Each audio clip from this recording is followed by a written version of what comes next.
Hi, I'm Chris Fluker. I'm the opinion editor of the Orlando Sentinel. Thanks for joining us. Today we have the Orlando Sentinel's editorial board interview for House District 35, the Republican primary. There are 3 candidates on the ballot. Only one, Dianna Liebnitzky, has chosen to join us. We will be spending about 15-20 minutes going over her positions and give her an opportunity to make a closing statement. But we will just go ahead and get started with the questions. Obviously, one of the biggest debates in this race, across all spectrum, is the question of abortion rights, which was thrown into abrupt turmoil by the Supreme Court's unexpected decision in Roe v. Wade.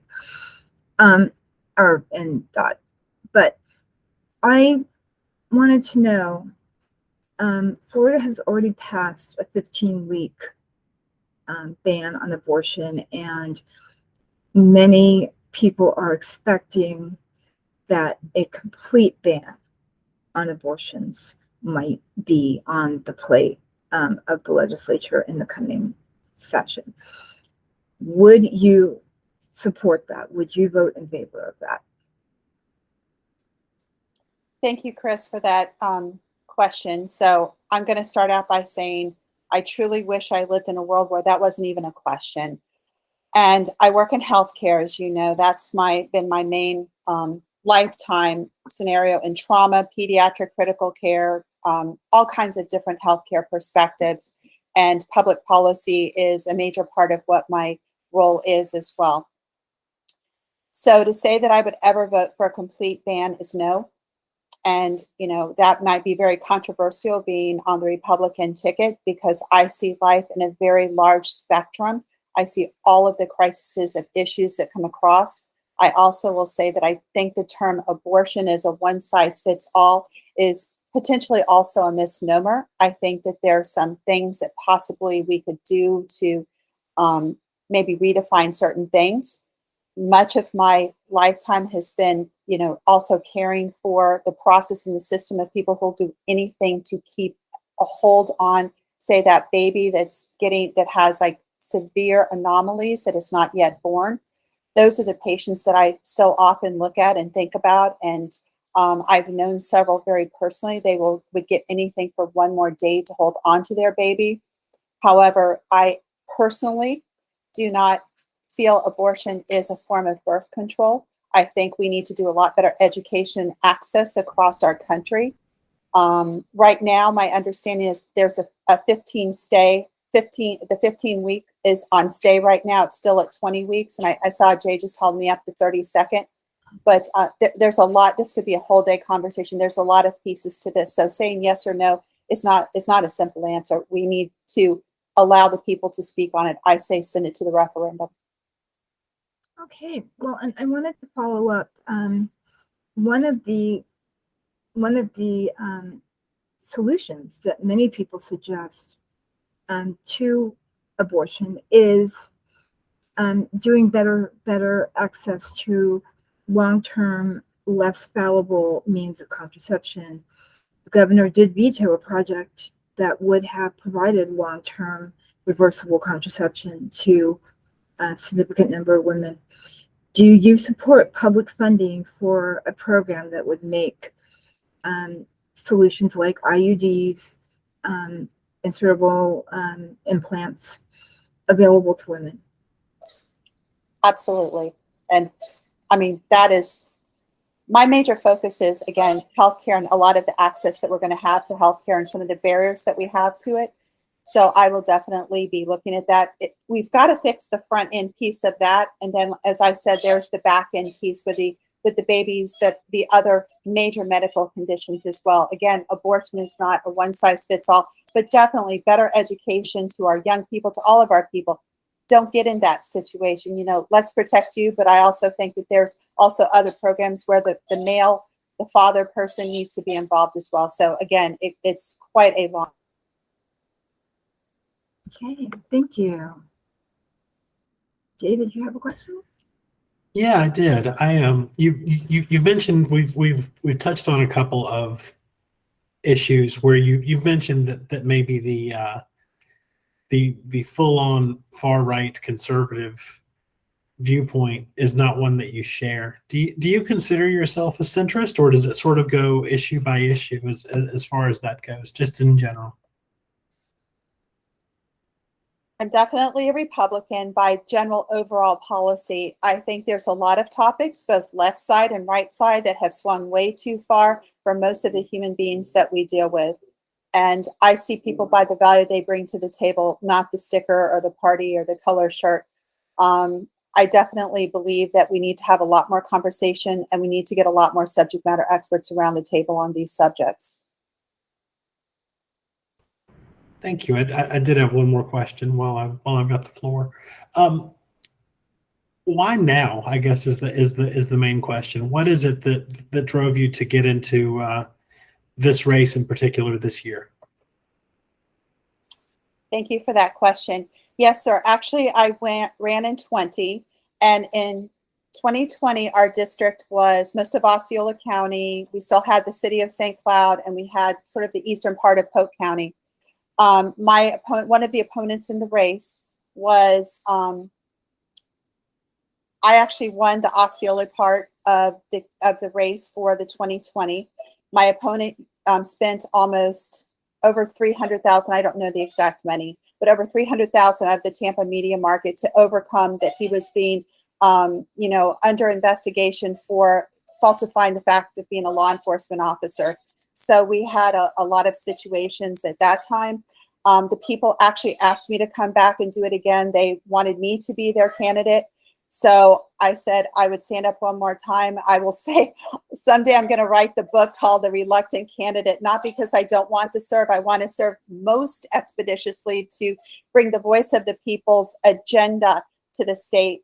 But, I didn't wake up one day and say this was a fun thing to do. You have to be a candidate at some point in your life to appreciate what that actually means. But I really want to serve the people. And I'm actually very happy, not that I didn't want Polk County, but I'm very happy in the redistricting, that redistrict from Osceola to Eastern Orange County. I'm very familiar with Eastern Orange County. That's where I work all day long. I might happen to live in Osceola County, but to me, where we are in Osceola County to Eastern Orange County, our agendas are much more the same. Our issues are much more the same. And I think I have a lot to bring to the table to support all of our people as one entity. Thank you. One of the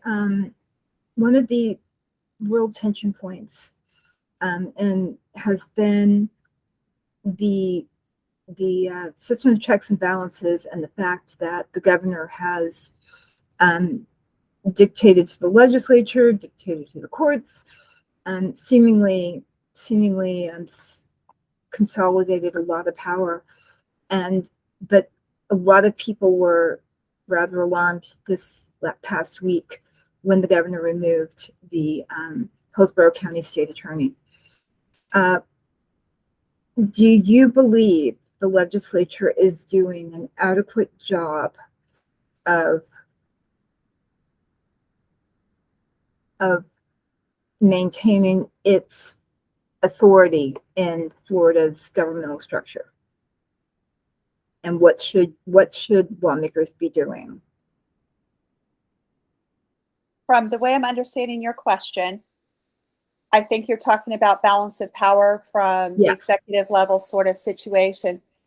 I do think they are. I think they need to continue to strengthen their voice. I believe that we need to, really think about how we include everyone's diverse ideas into some of our bigger structural projects and things like that to bring more voices together versus it being an A versus B sort of scenario. I personally, right now, I cannot say that I personally have legitimately seen a breach in the power structure, but ask me that in a few months, and then we could have a different conversation. I can't answer to it right now. Okay, well, actually, I'm going to ask one more question about it right now. But the situation with Reedy Creek, the governor has declared that he is going to. I mean, he has already influenced a bill that would abolish the district. Do you believe that is the right move? So I'm going to give you a slightly bit of a scenario. Much of my background, again, healthcare, but I also worked out in the EMS administrative system, and Reedy Creek was one of our groups that we worked with. I know many of the people from there. Some of their officers were very, very good friends of mine. And I think Reedy Creek is a phenomenal group organization that really sets the bar for a lot of things that happen in EMS. I would hate to see some of that structure go away as far as their the things that they do. They're really great in the community and the way that they lead some of their educational processes. As far as would they be hurt from their pensions and those sort of things that they get for their long-term retirement, that whole group, not just fire, but the whole group. I have not seen anything that has shown me that they would lose anything from their pensions in that sort of scenario. So that part I kind of am really concerned about, because like I said, I'm very pro EMS and frontline defenders. That's just who I am. However, the issues with the taxing district being separate and unique, I definitely think that for everything that we do, it's not just Disney. There's other things like that in the state of Florida. I do think we need to have return on investments. We need to have metrics, and we need to have stop gaps along the way, so that if they're given a special compensation for something, that they have to prove that they're living up to it. I'm not sure if that's happening in this scenario, but I really hope to see that come to the legislative process on the next round, to actually talk about it and to better explore it and to get more intelligent people in there to make that decision. So just to clarify, you aren't saying right now to repeal the bill that would repeal Reedy Creek, but you are saying that you think the legislature should bring it back and reconsider. Is that a fair estimation? I think we should bring it back for review. I can't speak to it because I have not read through the bill. I read through bills and policies and things. That's a lot of what I do. But since I haven't been able to review it myself and highlight and redline certain things, I can't speak to it. But if there's so much controversy about it, we should at least bring it back for a secondary review at the next legislative session.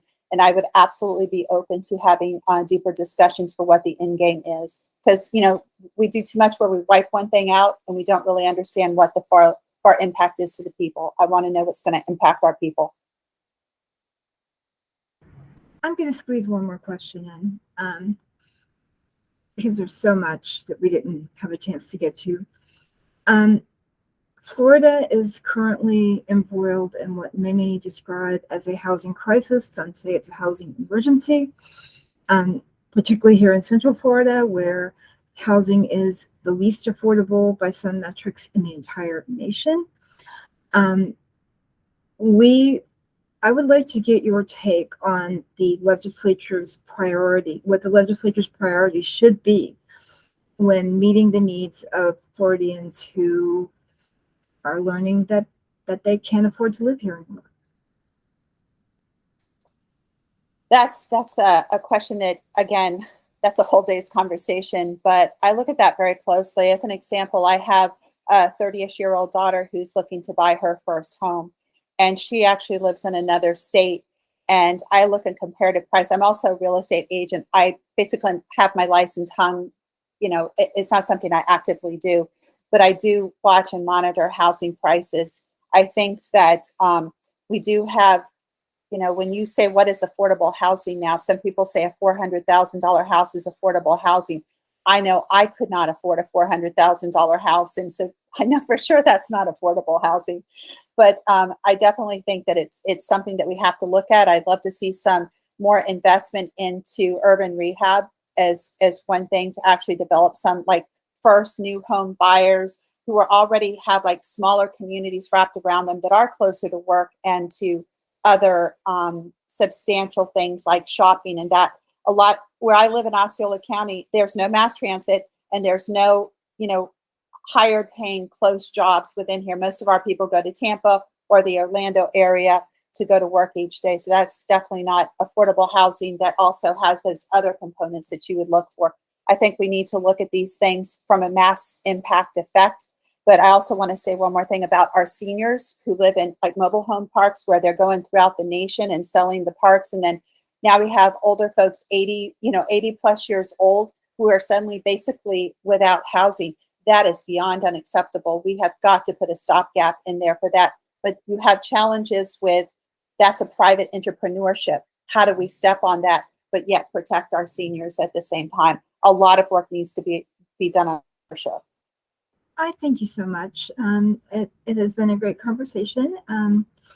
And so I'd like to a couple minutes to make your pitch as to why Republicans in District 35 should choose you going forward into the election. Sorry, I was just going to say, for some reason, my battery pack's not working. So I'm going to talk fast just in case I get caught off. So please let your viewers know that I didn't stop talking. Okay, so here we go. So I am the most prepared public policy. I have a master's degree in public policy. I've used public policy throughout my lifetime. In my career, I believe in all the people. I believe in the value of every single human being that comes to the table. I work in the most diverse environment you can possibly work in, of all cultures, all preferences, every possibility of a human being that you can think of. When I look at the human beings that I care for that are in front of me, I never put a tag on them. I don't know what party they are. I don't know anything else about them other than what they're telling me at the moment. And my goal is to give them the best help and the best outcome, because every single life has value. I'm prepared. I'm passionate. I can guarantee you I'm fearless. Right now, I support over 3,500 team members in my organization day to day. They all have my personal access. They call me all times, day and night. You can ask any of them, would Dianna stand between you and the bad situation? And when she protect you and help, the patients and help everyone else to have a good solution, they would all, I am sure, absolutely agree with that. So I hope that you look at Florida House District 35 for those of you in Eastern Orange and Osceola County, and please get out there and vote. Go in person, go live. If you're using mail-in ballot, be sure you're signing and dating the back so your vote doesn't get thrown out. I really appreciate the Orlando's time to interview me, allow me to speak, and have some moments to talk with your viewership. So thank you. And Jay, thank you so much as well. And Chris, I love your questions. They were great, thoughtful questions. Thank you very much. And thank you so much for taking this time to spend with us. And just to remind everybody, this is a Republican primary, so only Republicans can vote. But the winner will go forward to the November election. They will face the winner of the Democratic primary.